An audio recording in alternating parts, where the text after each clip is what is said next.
I think it's it was fun. I enjoyed it. Wow! Time for a challenge. I've got 2 wines here. I have no idea what they are, and I'm gonna try and blind taste them and figure it out.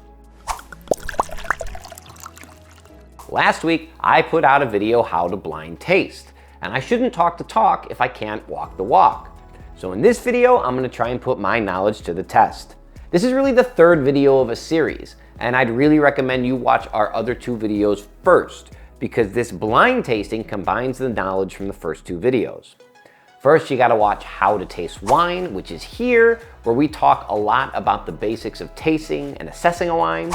Next, I'd watch how to blind taste here, and in that video, I explain how to blind taste, what clues we look for, and how we arrive at our answer. But if you're the type of person that likes to flip to the back of the book to reveal the ending first, feel free to watch this video, and then you can go back and watch the other ones later. Here's how this is gonna work. My wife picked out 2 wines using criteria I gave her. It's the same criteria as the Certified Court of Master Sommeliers exam. Now, we're not following the exact methodology for the Court of Masters, but it's fairly close. For this level, there are 20 grapes and about 50 places eligible. And by the end of my blind, I'm gonna try and guess the place, the grape, the approximate age, and the quality level of the wine. Normally, I don't use tasting grids anymore just because I've done this a few times, so I usually do it in my head. But today I'm gonna use it just so I can keep track of what I assess and I can tell you. Before we get started, do me a favor, give me a like and subscribe if you haven't already. All right, I'm gonna walk off. My wife is gonna pour the wines and I'll be right back.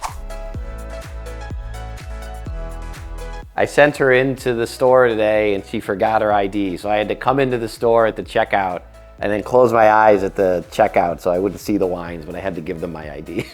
I promise you I don't know what they are. I took great lengths to not know what they are.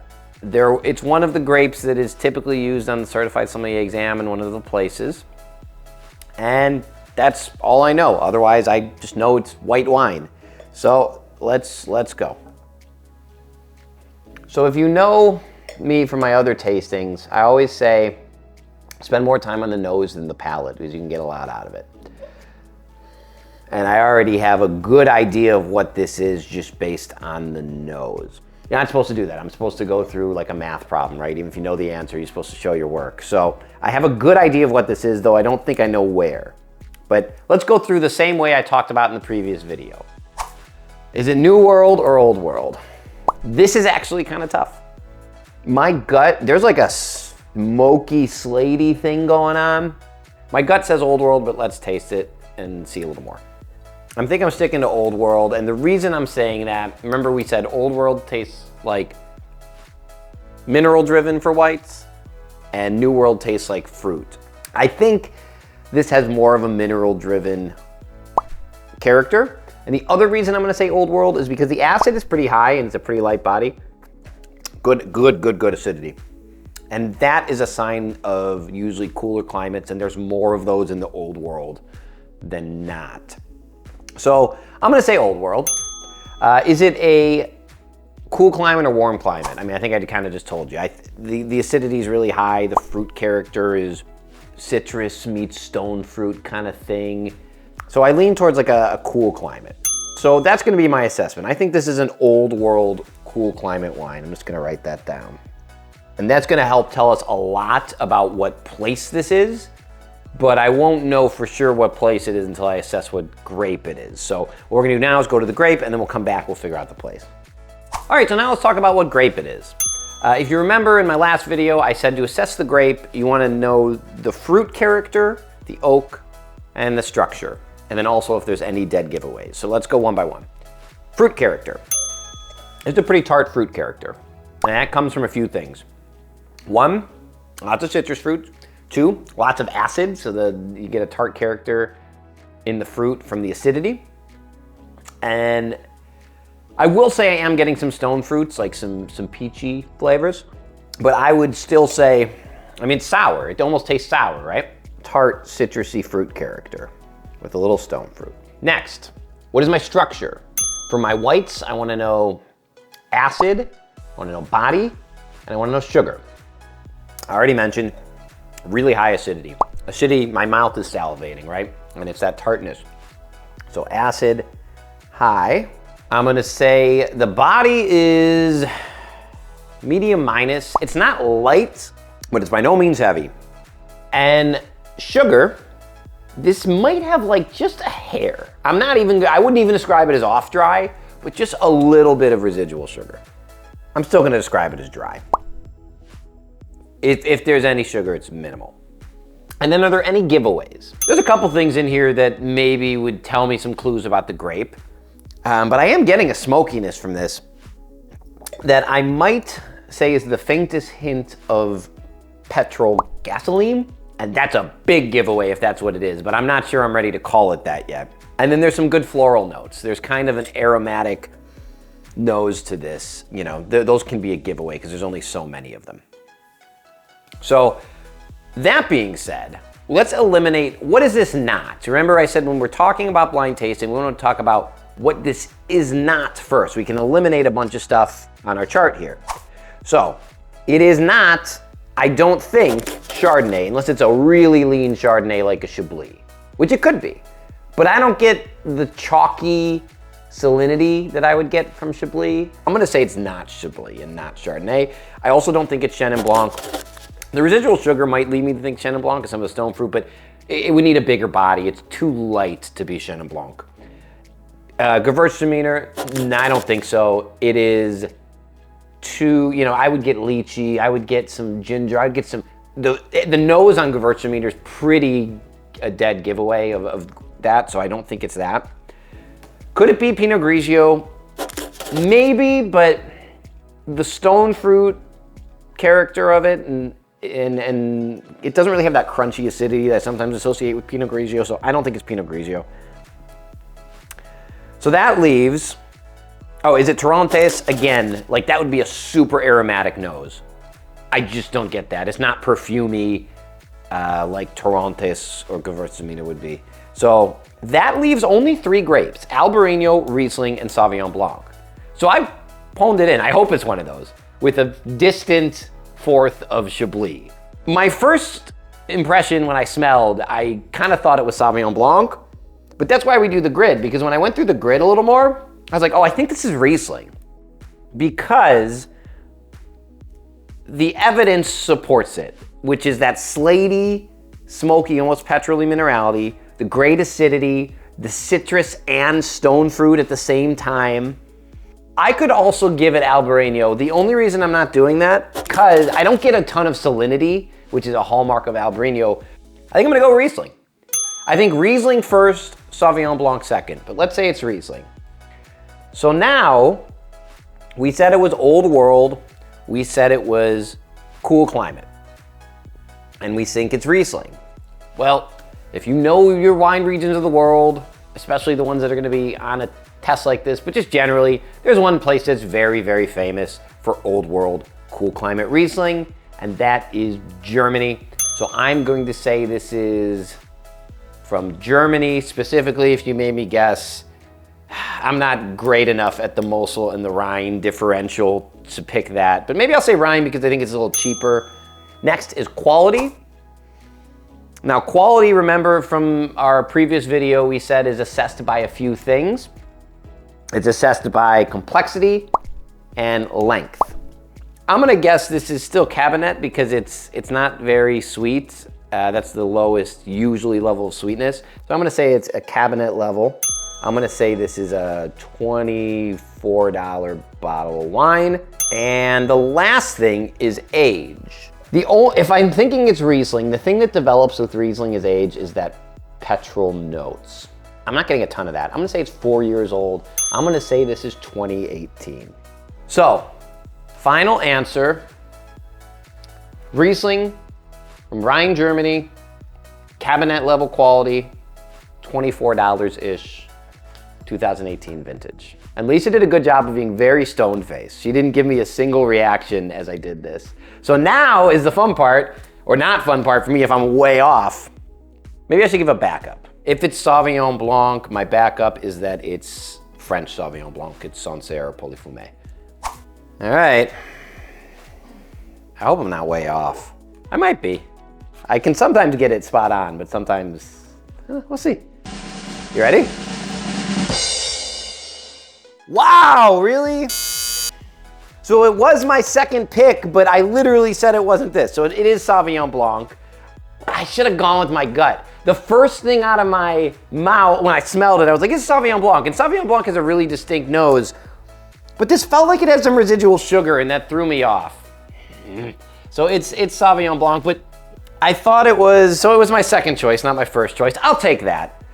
I wouldn't have said it was Marlboro. That's pretty cool because it really is mineral driven. All right, quickly. The point of doing this is to learn from your mistakes so you can get better. First off, I should have got the grape because while it didn't have the greenness typically associated with Sauvignon Blanc, that element that I kept saying was smoke or petrol was actually flint, and that's a Sauvignon Blanc hallmark. This is why you need to know your theory, people. How could I have got that it was New World? I don't think I gave it enough credit for its fruitiness and weight. What I called a hint of residual sugar was likely fruit. I did get the price and age fairly spot on. And while I'm mad at myself, I probably would have passed this if it was on an exam because my conclusion made sense. But man, it's frustrating when you called it first thing and then you talk yourself out of the right answer. All right, set up the next one. I'll get into it. We're gonna do the same thing. We're gonna start with, is it old world or new world? And is it cool climate or warm climate? Man, I am rusty at this. This is gonna be hard.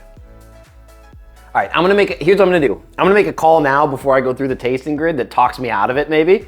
And then I'm not gonna show it to you now though. I'll show it to you at the end so you have proof. I think it's so now I'm gonna go back to doing the others. Okay, so let's get into what it is. I think it's old world because it just really smells like dirt more than it smells like fruit. And then I tried it and it backs up in the sense that it's got some pretty good acidity, which leads me to a cooler climate. I don't think it's cool or warm, honestly. I mean, I don't think I'd describe it as a hot climate. I don't think I'd describe it as a super cool climate, but I lean towards old world. It's pretty tart. What is next? Okay, so now we gotta figure out the grape, right? Fruit character, oak influence, structure. Fruit character, red fruit. For sure red fruit. Cherry, raspberry. I don't even know if I'd go dark cherry. I mean, this is cherry-esque. Oak presence. I think so. Because there's a smoke to it. And there's another thing that might lead me to oak presence. There's rim variation. So there's a difference in the color between the middle and the outside a little bit. And that's from oxygen. That's either from oxygen in the bottle or oxygen in a barrel, one of the two. So I'm definitely getting to some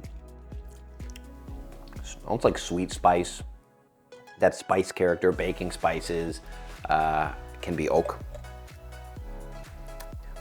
Structure-wise, tannin, acid, and body. Tannin, for sure. Medium plus. Medium to medium plus tannin. Drying my mouth out, right? Making my tongue feel a bit like leather. Medium plus tannin. Acid, yes. Lots of acidity. Making my mouth salivate. Tart fruit character. I'd say medium plus. Body, medium. Are there any giveaways? Any grape characteristics that would be a dead giveaway? I don't think so. It smells like a wine that I know that I told you is my big guess at the beginning, but there's nothing that would give that away to me, so I'm not gonna say it. All right, so now let's go back to, well, so what grape do we think it is? Start there, what grape do we think it is? Here's our sheet of reds, right? You can just go down the list and get rid of the ones that we don't think it is. Is it Cabernet Franc? I mean, it does have red fruit, it does have medium body. It theoretically could be Cabernet Franc, but it's not, you know, Cabernet Franc can be more purple fruits, violet-y. It's not giving me the hallmarks of Cabernet Franc, like the bell pepper, so I'm gonna say no. Is it Cabernet Sauvignon? It could be. I mean, everything checks out. Oak, medium body, medium plus tannin, medium plus acidity. I mean, the acidity is probably a bit too high for Cabernet, but it could be old world Cabernet. The only reason I would say no is because it's really in red fruit. So it's not a very ripe Cabernet if it is Cabernet. I'm gonna say no. I just don't think it is. Could it be Bordeaux? Maybe, but I don't think so. Gamay, no way. This isn't Gamay. That would be light body, no tannin, very fruity, not Gamay. Could it be Grenache?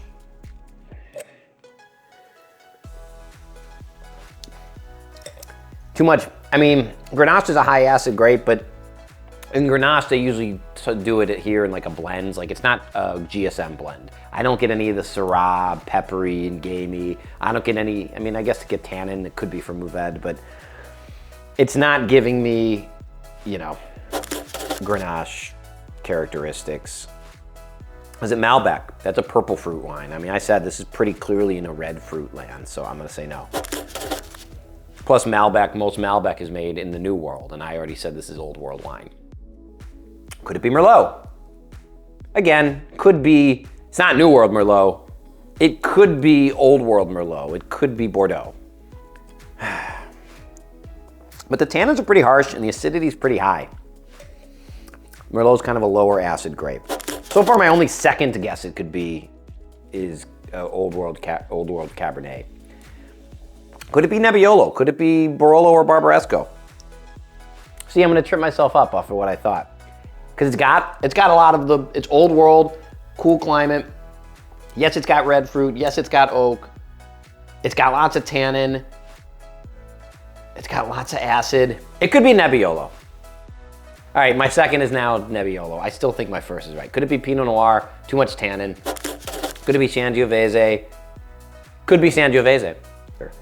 Syrah, I don't get any of the hallmark Syrah things. I don't get purple fruits. I don't get pepper or any gaminess. Tempranillo. So this is what I initially thought it was. I thought it was Rioja. It reminds me a lot of Rioja. Because it has age on it, I can tell from the color and the rim variation and the oak. I thought it was, and kind of these tartar fruits. But as I get into it, I was initially gonna say it's Rioja, but as I get into it, I'm kind of thinking it's Italy. I'm kind of thinking it's either Barolo or Barbaresco, Sangiovese. What's tripping me up is that the body doesn't feel big enough to be Sangiovese, so I'm gonna get rid of that. I'm saying it's, and the last one is Zinfandel. It's not Zinfandel, it's not big enough.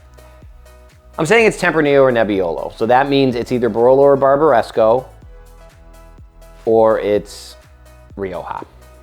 If you're talking about Old World, cool climate, Nebbiolo, you're in Italy, and you're Barolo. If you're talking Old World, coolish climate, Spain, you're a Tempranillo. And the more I get into it, so how do we pick between the two? We're down to those two, right? How do I pick between the two? They have a lot of similar characteristics, Nebbiolo and Tempranillo. And Rioja. The biggest thing would be body, right? Bigger body, riper fruit, maybe some of that sweet oak character. Tempranillo from Rioja. Leaner, more tannin, and leaner fruits. Nebbiolo. I'm really in the weeds. Because now I also think it could be Northern Rhone Syrah. No, it's Nebbiolo or Tempranillo. And I think because of the body character, why are you laughing? It's just funny because you're like so like, yes, no. I'm going Nebbiolo. I think it's Barolo or Barbaresco. The tannin structure is really high. Fruit character is red. The body's light. It's Old World. It's cool climate. It's high in acid. I think this is Nebbiolo. I think it's not too expensive. I think it's probably Barbaresco. 6-year-old Nebbiolo. 2016 Nebbiolo from Barbaresco. No quality level. I mean, Barbaresco just on its own. I think it's a $41 bottle of wine. Back up Tempranillo. Back up Rioja, but I'm going Nebbiolo. Oh, it was Rioja. Gut, go with my gut. Both times my gut was right. It's Rioja, and it's Grand Reserve of 2013. Wow. All right. Lesson in life, go with your gut. I mean, that was my first instinct, and I talked myself out of it. I think it's Rioja. I think it's Rioja. The reason I didn't give it this is a couple things, though. So one, I'd be curious, okay, yes. So they use, here's why I didn't think it was Rioja. They use, and they say it right on the bottle, they use French oak. That is a new style of Rioja. Traditional Rioja, you didn't know that, it's okay. But traditional Rioja uses American oak, and those hallmarks are dill and coconut is a big one, and I didn't get any of that. And that makes sense because it's French oak, which is kind of your new school of Rioja. So that's fine. I mean, I like that style too, but it didn't give me the traditional Rioja vibes. And then the other reason I didn't think it was very old, I mean, it's pretty old, it's 2013. And from a quality perspective is one, it's pretty tart fruit. And two, the acid is still screaming and the tannin is still screaming. Like it's really, really high. And usually with an older wine, I'd expect to see that faded a bit. That means, I don't know, that this is probably actually a pretty good year-end wine and it'll last a long time. What are you gonna do? It was fun. I enjoyed it. I keep having to learn this lesson. I remember even when I took the test years ago, I got myself in the weeds. So you gotta use the grid to get close, but then go with your gut, don't overthink it. Your first impressions are probably right. That being said, if you were taking a test, you'd get the classic Rioja with American oak, which would be fairly easier to get. All right, so here we are. I'm feeling a bit humbled today. I mean, I did technically get them with my initial thought. I know I didn't say the first one, but I initially said, oh, I think I know what this is, and I thought Sauvignon Blanc, and then same thing. That one I proved got it right. But I talked myself out of it by overthinking. And so the lesson we learned today is not to take wine tasting too seriously, because when you overthink, you're probably gonna talk yourself to the wrong conclusion. I still stand by going through a systematic approach to it. Both of the conclusions, like I said, made sense. Both of these are my second choice. And I just talked myself out of it with some slight details when I started to get too in the weeds. So go with your gut, but still follow the grid and go, I think you'll end up with a good assessment of a wine. At the very least, these are fun exercises to do because they help you be better. I mean, I know now I want to start tasting again. I haven't blind tasted in a long time, so I kind of now want to get back into a tasting group. But that's the fun of it, is seeing if you're right or wrong, and I can take a slice of humble pie every once in a while. So I hope you enjoyed this video. I hope you learned something. And like I said, this video probably didn't make a lot of sense if you didn't see our other one. So go back, if you haven't already, watch the how to blind taste video and the how to taste wine video. And thanks for tuning in. I'll see you soon. Maybe we'll do another blind tasting and I'll get them right. Cheers.